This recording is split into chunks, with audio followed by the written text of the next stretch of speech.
a lot of questions, not least of which, how was it that a rooftop with a clear line of sight to where Donald Trump was speaking just 120 metres away was left completely unattended? Well, Agent Snowflake, also known as the Secret Service Director Kimberly Cheatle, went on the ABC to explain it was all a matter of workplace health and safety. Should that roof have been secure, period? That building in particular has a sloped roof at its highest point. And so, there's a safety factor that would be considered there, that we wouldn't want to put somebody up on a sloped roof. And so, the decision was made to secure the building from inside.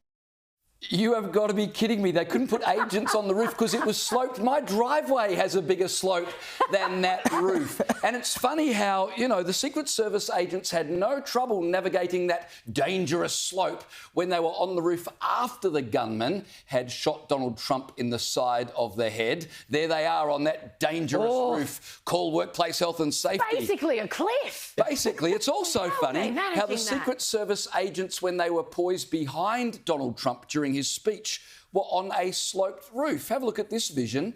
Here's the Secret Service agents, the snipers, behind Donald Trump while he's speaking. That looks to me, Caleb, and like a very slopey. No. How could that possibly that has got to be at least a 5-degree slope right there. Call HR. I'm surprised. Can you didn't imagine slide. them being asked to do this? That your mission, if you choose to accept it, and they're like, excuse me, did you just say there's a slope involved? I think what it is, these are the only 2 agents who passed the sloped roof physical training test, right. Well, and were therefore certified to be on that roof. Well, this is the problem. I mean, we know the Secret Service did such a terrible job. Clearly, they've unionised, right? And so they got their union rep to call up Cheatle and say, look, we're not going up on any sloped roofs, miss. We're not going to do it. And I love that she says, oh, look, it was really about safety. We had to worry about the safety of our officers. What about the safety of President Trump not being shot in the ear because you were too worried about the safety of your own officers,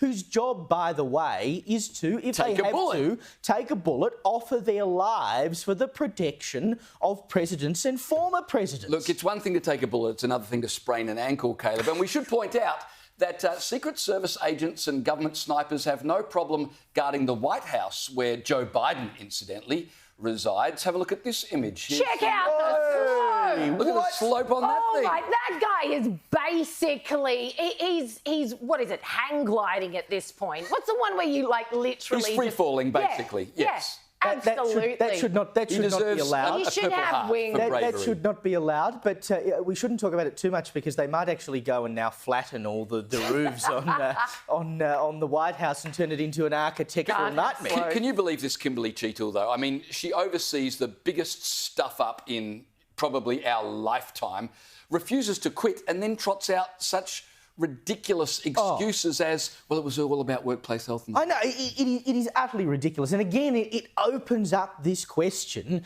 about whether or not it was a quote-unquote inside job. I don't think it's a question anymore, people had my knowledge of what was going to happen. Because, I mean, look, to sit there with a straight face and say we couldn't send anyone up on that roof because it had a slope on it. Meanwhile, they were on the other roof over the other side that did have a slope on it. We just left the one roof available that would give someone a direct line of sight to the president that was behind the crowd so that the crowd couldn't see that he was there.